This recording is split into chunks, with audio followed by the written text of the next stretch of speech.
प्यारे विद्यार्थियों, आज हम एरोमेटिक, एंटी एरोमेटिक एवं नॉन एरोमेटिक कंपाउंड के बारे में पढ़ेंगे।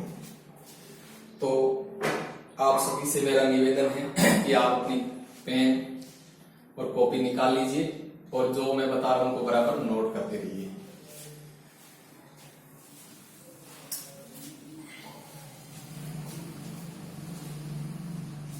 हम सबसे पहले लेते हैं aromatic compound. Aromatic compounds.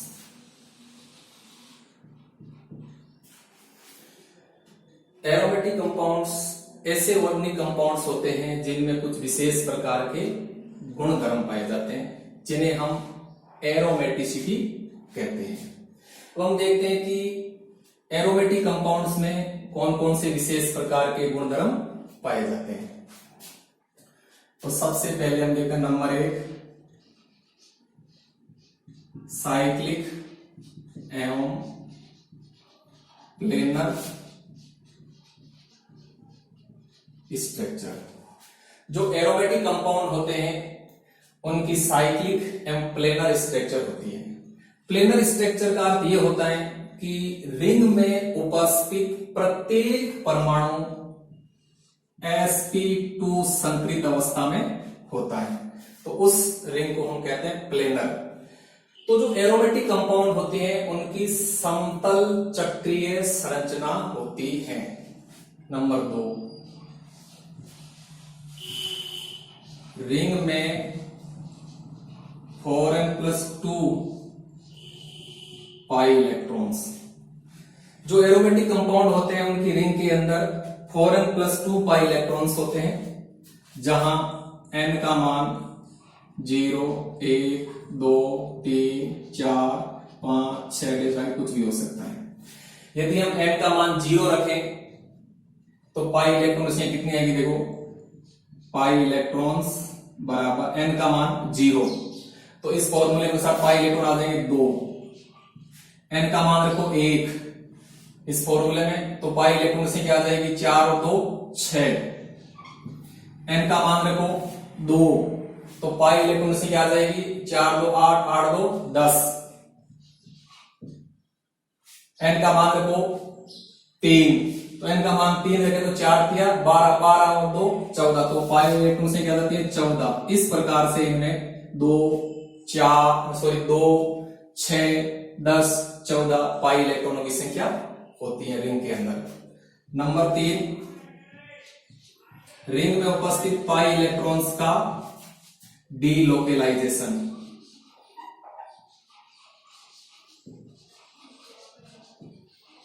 Aromatic compound की रिंग में जो पाई इलेक्ट्रॉन्स होते हैं वो डीलोकेलाइज्ड होते हैं, अर्थात जो पाई इलेक्ट्रॉन्स होते हैं रिंग के अंदर वो निरंतर रिंग के अंदर घूमते रहते हैं, वो स्थिर नहीं रहते हैं। अर्थात जो एरोमेटिक कंपाउंड होते हैं वो कंप्लीटली कंजुगेटेड सिस्टम होते हैं। नेक्स्ट गुणधर्म देखें तो जो एरोमेटिक कंपाउंड होते हैं वो कजली ज्वाला के साथ जलते हैं, यानी कजली ज्वाला के साथ जलना। क्योंकि जो एरोमेटिक कंपाउंड होते हैं इनके अंदर कार्बन की प्रतिशत मात्रा अपेक्षाकृत अधिक होती है, इसलिए जब हम एरोमेटिक कंपाउंड को जलाते हैं तो ये कजली ज्वाला के साथ जलते हैं। नेक्स्ट, एरोमेटिक कंपाउंड होते हैं इनकी हाइड्रोजनीकरण उष्मा एवं दहन उष्मा के मान अपेक्षाकृत कम होते हैं, यानी दहन उष्मा एवं हाइड्रोजनीकरण उष्मा के मान अपेक्षाकृत कम होते हैं। इसका अर्थ ये हो गया कि जो एरोमेटिक कंपाउंड होते हैं उनका दहन एवं हाइड्रोजनीकरण आसानी से नहीं होता है, इसीलिए इनकी दहन उष्मा और हाइड्रोजन उष्मा के मान अपेक्षाकृत कम होते हैं। नंबर 6, जो एरोमेटिक कंपाउंड होते हैं वो पर्याप्त रूप से अनसैचुरेटेड होते हैं।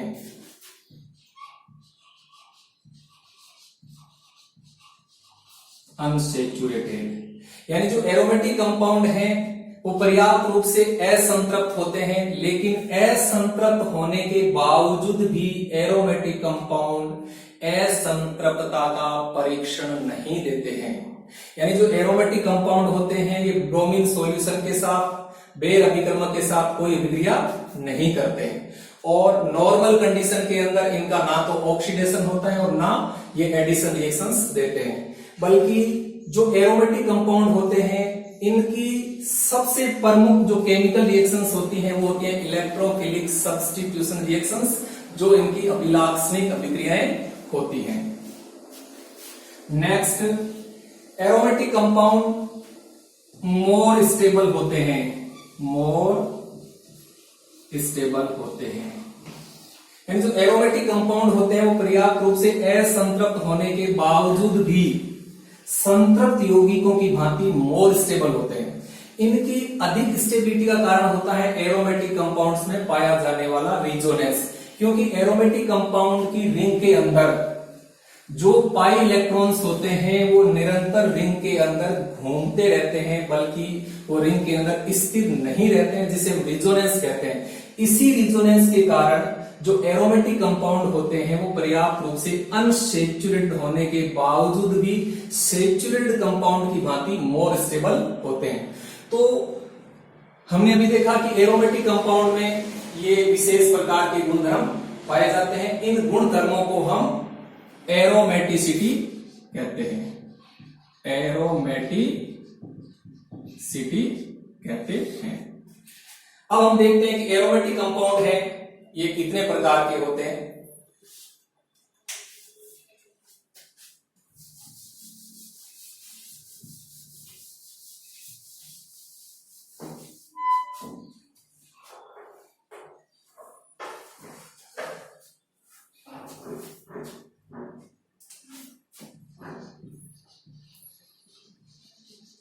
Aromatic compounds. Aromatic compounds generally दो प्रकार के होते हैं। कितने प्रकार होते हैं? दो प्रकार के। एक तो होता है बेंजीनोइड और एक होता है नॉन बेंजीनोइड।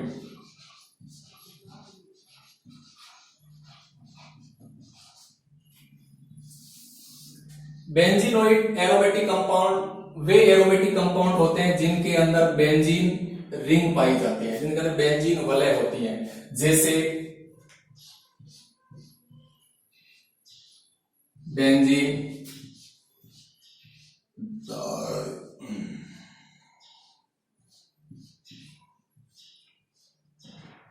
नेपथलीन,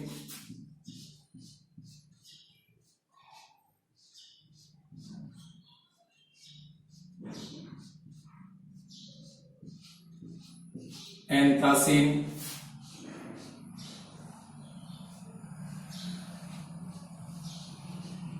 टोलुइन, फिनोल,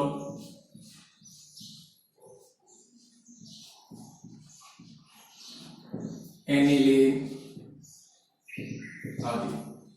तो ये सभी बेंजीनोइड एरोमेटिक कंपाउंड होते हैं क्योंकि इन सभी के अंदर बेंजीन वलय पाई जाती है, अतः इन्हें बेंजीनोइड एरोमेटिक कंपाउंड कहते हैं। दूसरे प्रकार होते हैं नॉन बेंजीनोइड एरोमेटिक कंपाउंड जिनके अंदर बेंजीन रिंग नहीं पाई जाती है, जैसे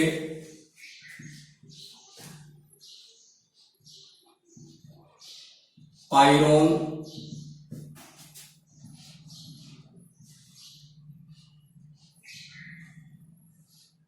थायोफीन,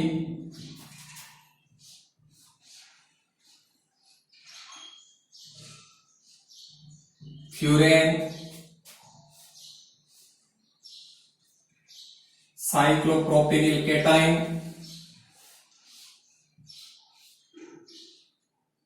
साइक्लोपेंटाडाइनल रेनाइन,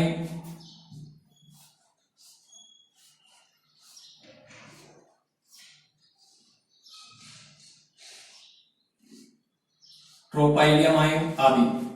ये नॉन बेंजीनोइड एरोमेटिक कंपाउंड होते हैं क्योंकि इनके अंदर बेंजीन रिंग नहीं पाई जाती है, इसीलिए हम इनको नॉन बेंजीनोइड एरोमेटिक कंपाउंड कहते हैं।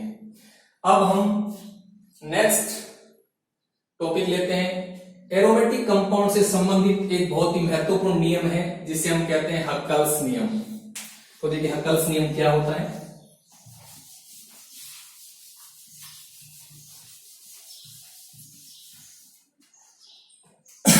हक्कल्स नियम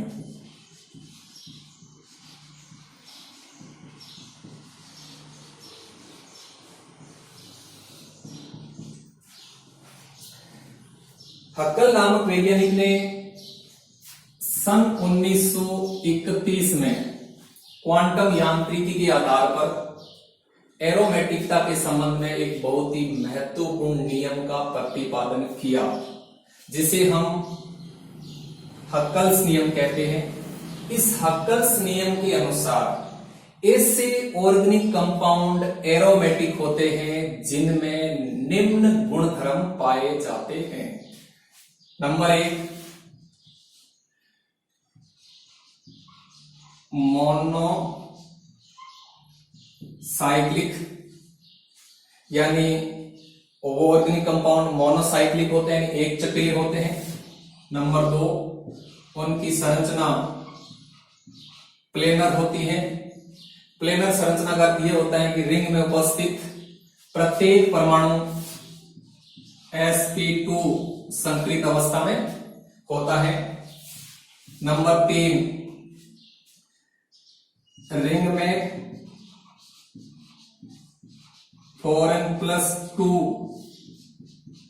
पाई इलेक्ट्रॉन्स होते हैं जहां n का मान 0, 1, 2, 3, 4 जैसा कुछ भी हो सकता है। नंबर 4, पाई इलेक्ट्रॉन्स का डीलोकेलाइजेशन, यानी हक्कल्स नियम के अनुसार जिन ऑर्गेनिक कंपाउंड के अंदर ये गुणधर्म 4 गुणधर्म पाए जाते हैं वे ऑर्गेनिक कंपाउंड सदैव एरोमेटिक होते हैं। पहला गुणधर्म होना चाहिए मोनोसाइक्लिक, दूसरा संरचना प्लेनर होनी चाहिए। प्लेनर संरचना का यह होता है कि रिंग में उपस्थित प्रत्येक परमाणु sp2 संकरित अवस्था में होना चाहिए। फिर रिंग में 4n+2 पाई इलेक्ट्रॉन्स होने चाहिए जहां n का मान 0, 1, 2, 3, 4 आगे कुछ भी हो सकता है। और रिंग में उपस्थित पाई इलेक्ट्रॉनों का डीलोकेलाइजेशन होना चाहिए, यानी रिंग के अंदर जो पाई इलेक्ट्रॉन है वो निरंतर घूमते रहने चाहिए, यानी पाई इलेक्ट्रॉन विस्थानीकृत होने चाहिए। यानी जो एरोमेटिक कंपाउंड होते हैं हम इसको ऐसे कह सकते हैं वो कंप्लीटली कंजुगेटेड होते हैं। तो इन 4 नियमों को हम बोलते हैं हक्कल्स नियम। और जो ऑर्गेनिक कंपाउंड इन नियमों का पालन करते हैं या जो जिन ऑर्गेनिक कंपाउंड में ये 4 प्रकार के गुणधर्म पाए जाते हैं ऐसे ऑर्गेनिक कंपाउंड एरोमेटिक होते हैं। जैसे हम एक यहां देखो एग्जांपल लेते हैं बेंजीन। तो बेंजीन जो ऑर्गेनिक कंपाउंड है ये मोनोसाइक्लिक है, इसकी संरचना प्लेनर है क्योंकि इसकी रिंग में उपस्थित प्रत्येक कार्बन sp2 संकरित अवस्था में होता है। रिंग में देखो 2, 2, 4, 2, 6 पाई इलेक्ट्रॉन्स हैं जो इस फॉर्मूले के अनुसार है और पाई इलेक्ट्रॉनों का डीलोकेलाइजेशन भी होता है। तो हम कहते हैं कि बेंजीन एक एरोमेटिक कंपाउंड है। इसी प्रकार से एक और देखते हैं साइक्लोप्रोपिनिल केटाइन। तो इसमें देखते हैं कि इसकी संरचना मोनोसाइक्लिक है, प्लेनर है और रिंग के अंदर 2 पाई इलेक्ट्रॉन्स हैं जो इस फॉर्मूले के अकॉर्डिंग है और पाई इलेक्ट्रॉनों का डीलोकेलाइजेशन भी है। तो ये साइक्लोप्रोपिल केटाइन भी एक एरोमेटिक कंपाउंड है। तो ये हो गया हक्कल्स रूल। अब हम नेक्स्ट लेते हैं एंटी एरोमेटिक कंपाउंड।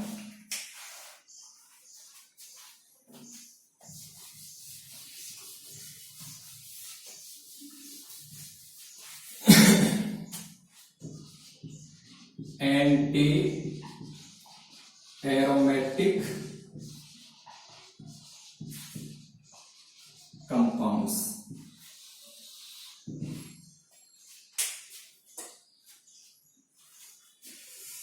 तो देखिए एंटी एरोमेटिक कंपाउंड्स ऐसे ऑर्गेनिक कंपाउंड्स होते हैं जिनके अंदर निम्न गुणधर्म पाए जाते हैं। नंबर 1,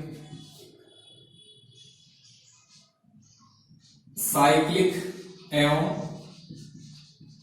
प्लेनर स्ट्रक्चर, यानी जो एंटी एरोमेटिक कंपाउंड होते हैं उनकी समतल चक्रीय संरचना होती है, जैसा कि एरोमेटिक कंपाउंड्स की भी होती है। नंबर 2, रिंग में 4n पाई इलेक्ट्रॉन्स होते हैं, जहां n का मान 1, 2, 3, 4 जैसा कि कुछ भी हो सकते हैं। लेकिन यहां ध्यान देना, यहां जो एंटी एरोमेटिक कंपाउंड की रिंग के जो पाई इलेक्ट्रॉनों की संख्या होती है वो 4n होती है, और n का मान 1, 2, 3, 4 आगे कुछ भी हो सकता है। इसका मतलब पाई इलेक्ट्रॉनों की संख्या 4, 8, 12, 16, 20 आदि होती है, यानी 4 के गुणज में होती है। नंबर 3, रिंग में उपस्थित पाई इलेक्ट्रॉन डीलोकेलाइज्ड होते हैं, डीलोकेलाइज्ड होते हैं। जो एंटी एरोमेटिक कंपाउंड की रिंग के अंदर जो पाई इलेक्ट्रॉन्स होते हैं वो एरोमेटिक कंपाउंड्स की भांति विस्थानीकृत होते हैं, यानी पाई इलेक्ट्रॉन्स रिंग के अंदर निरंतर घूमते रहते हैं। Number 4, anti aromatic compound unstable होते हैं, यानी अस्थायी होते हैं। तो इस प्रकार से जिन ऑर्गेनिक कंपाउंड के अंदर ये गुणधर्म पाए जाते हैं वे ऑर्गेनिक कंपाउंड एंटी एरोमेटिक होते हैं। जैसे हम यहां देखो 1-2 एग्जांपल लेते हैं एंटी एरोमेटिक कंपाउंड्स के।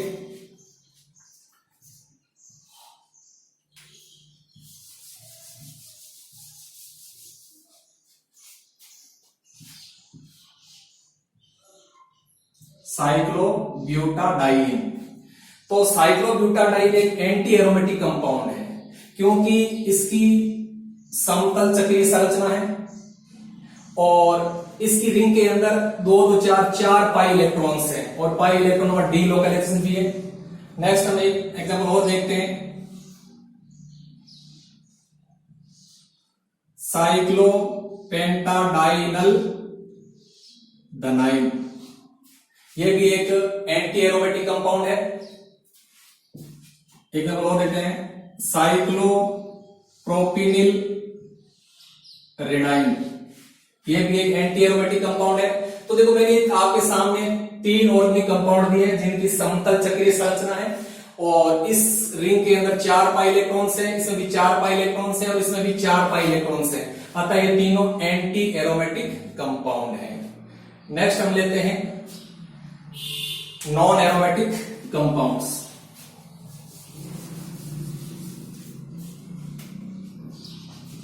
Non aromatic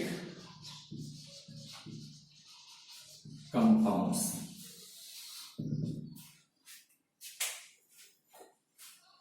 non aromatic compound क्या होते हैं? देखो, नॉन एरोमेटिक कंपाउंड ऐसे ऑर्गेनिक कंपाउंड होते हैं जो ना तो एरोमेटिक होते हैं ना ही एंटी एरोमेटिक होते हैं, वे organic compound non aromatic compound होते हैं।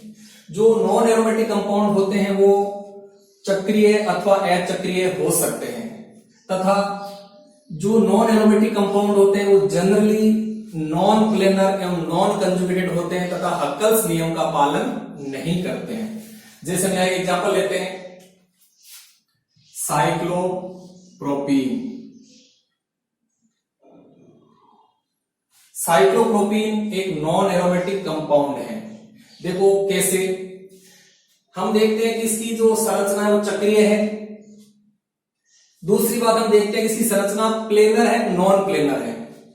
तो मैंने बताया कि आप जब ये देखना होता है कि आपको जो रिंग दी गई है वो प्लेनर है या नॉन प्लेनर है, इसके लिए आपको ये देखना होता है कि रिंग में उपस्थित प्रत्येक परमाणु की संकरण अवस्था कौन सी है।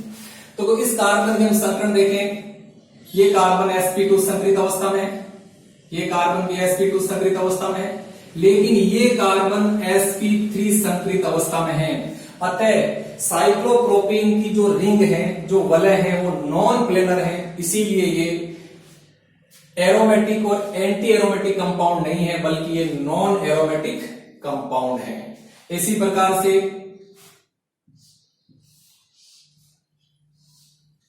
साइक्लोपेंटाडाइईन, ये भी एक नॉन एरोमेटिक कंपाउंड है, क्योंकि इसकी जो रिंग है, जो वलय है, वो नॉन प्लेनर है, क्योंकि इसकी रिंग में उपस्थित सभी परमाणु sp2 संकरित अवस्था में नहीं है। देखिए ये कार्बन sp2 संकरित अवस्था में है, ये भी sp2 संकरित अवस्था में है, ये भी sp2 संकरित अवस्था में है, ये भी sp2 संकरित, लेकिन ये कार्बन sp2 संकरित अवस्था, बल्कि ये sp3 संकरित अवस्था में है। अतः साइक्लोपेंटाडाइईन एक नॉन एरोमेटिक कंपाउंड है, क्योंकि इसकी रिंग नॉन प्लेनर होती है। इस प्रकार और भी बहुत सारे कंपाउंड होते हैं जो कि नॉन एरोमेटिक होते हैं। तो मैंने बताया जो नॉन एरोमेटिक कंपाउंड की सबसे मेन पहचान ये होती है कि ये जनरली नॉन प्लेनर होते हैं, कंजुगेटेड हो भी सकते हैं, नहीं किसी, लेकिन जनरली ये देखा गया कि नॉन कंजुगेटेड होते हैं, नॉन प्लेनर होते हैं, चक्रीय अथवा अचक्रीय हो सकते हैं, और ये हक्कल्स नियम का पालन नहीं करते हैं। यानी सारांश हम कह सकते हैं कि जो ऑर्गेनिक कंपाउंड एरोमेटिक एवं एंटी एरोमेटिक नहीं होते हैं, वो नॉन एरोमेटिक होते हैं। जैसे हमने यहाँ दो एग्जांपल लिए, साइक्लोप्रोपीन और साइक्लोपेंटाडाइईन, यानी साइक्लोप्रोपीन और साइक्लोपेंटाडाइईन दोनों नॉन एरोमेटिक कंपाउंड है, क्योंकि दोनों की जो रिंग है वो नॉन प्लेनर है। नेक्स्ट,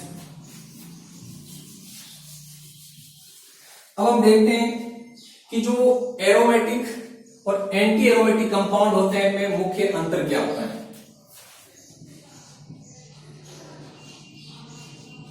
एरोमेटिक एवं एंटी एरोमेटिक, यदि हम एरोमेटिक और एंटी एरोमेटिक कंपाउंड में डिफरेंस देखें तो इनमें दो मुख्य अंतर होते हैं।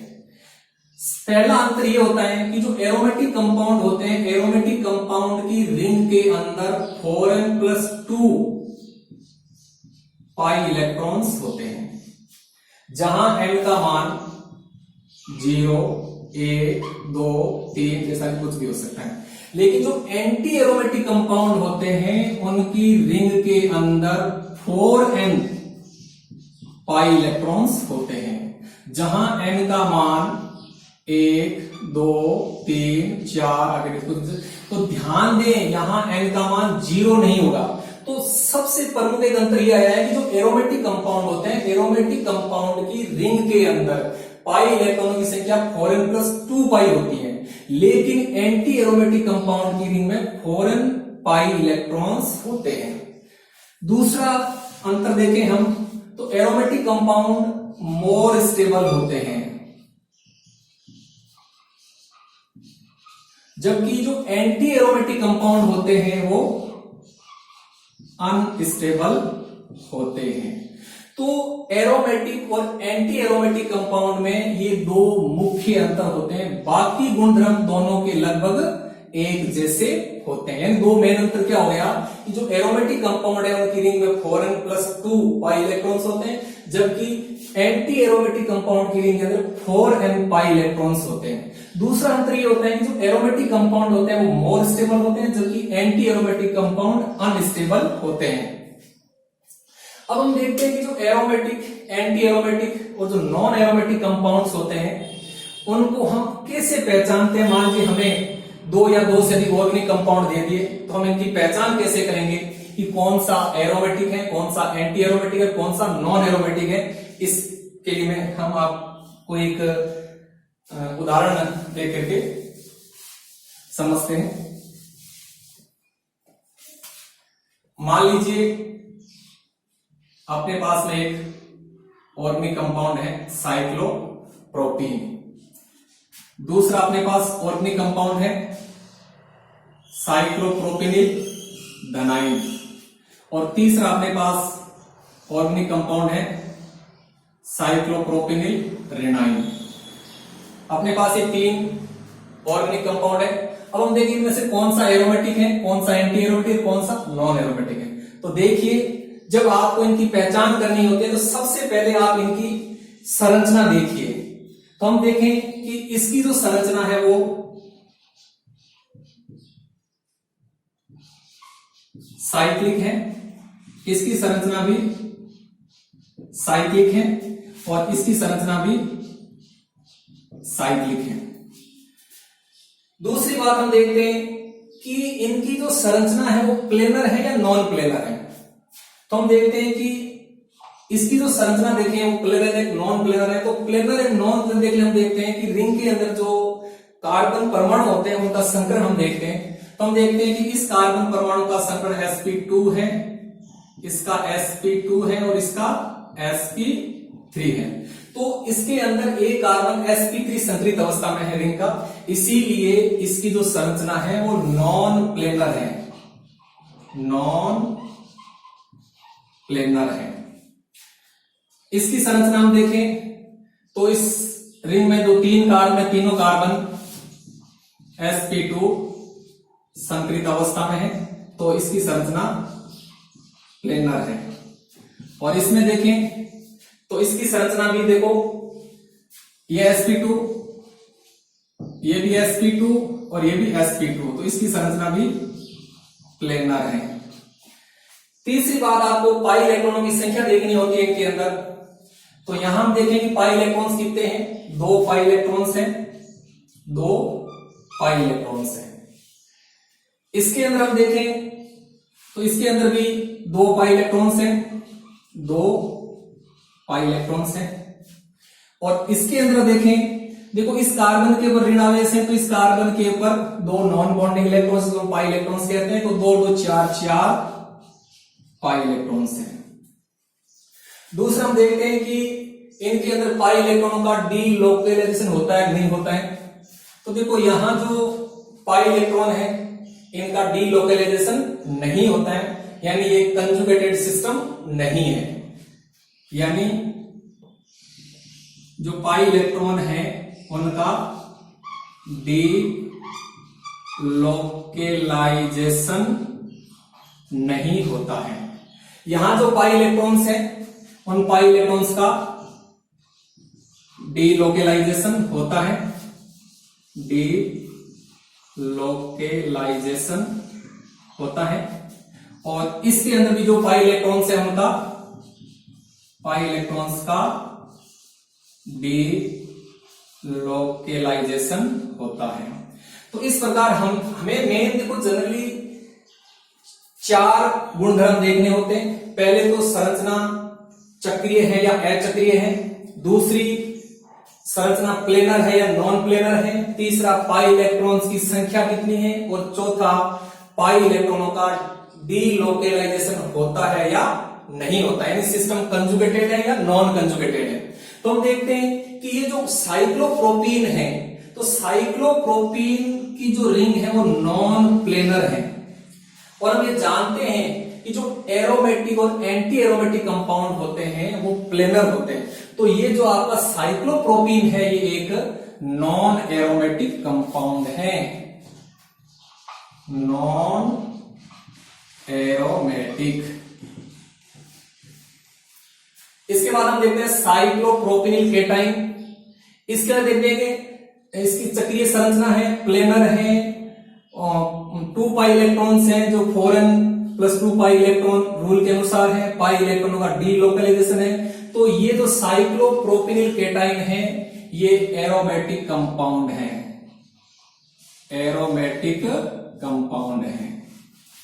फिर साइक्लोप्रोपिनिल जो रेनाइन है इसकी संरचना देखो चक्रीय है, प्लेनर है और इस सिस्टम के अंदर 4 पाई इलेक्ट्रॉन्स हैं, अतः ये एक एंटी एरोमेटिक कंपाउंड है। तो इस प्रकार से हमें एरोमेटिक, एंटी एरोमेटिक और नॉन एरोमेटिक कंपाउंड्स को पहचानना आना चाहिए। जैसे हमने यहां देखा कि साइक्लोप्रोपीन नॉन एरोमेटिक है, साइक्लोप्रोपिनिल केटाइन एरोमेटिक है और साइक्लोप्रोपिनिल रेनाइन एंटी एरोमेटिक है।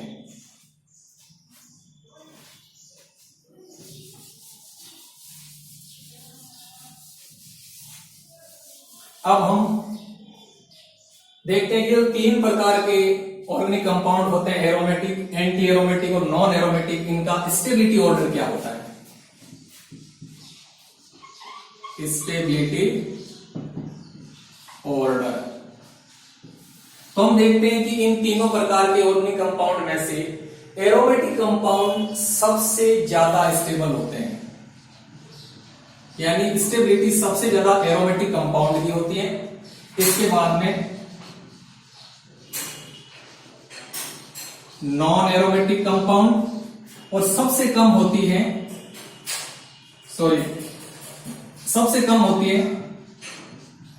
एंटी एरोमेटिक कंपाउंड की। यानी हम इनका स्टेबिलिटी ऑर्डर देखें तो सबसे ज्यादा स्टेबल एरोमेटिक कंपाउंड होते हैं, इससे कम नॉन एरोमेटिक कंपाउंड होते हैं, सबसे कम स्टेबिलिटी एंटी एरोमेटिक कंपाउंड की होती है। यानी एंटी एरोमेटिक कंपाउंड ज्यादा स्टेबल होते हैं नॉन एरोमेटिक कंपाउंड, और नॉन एरोमेटिक कंपाउंड ज्यादा स्टेबल होते हैं एरोमेटिक कंपाउंड। तो ये इनका स्टेबिलिटी ऑर्डर होता है। धन्यवाद।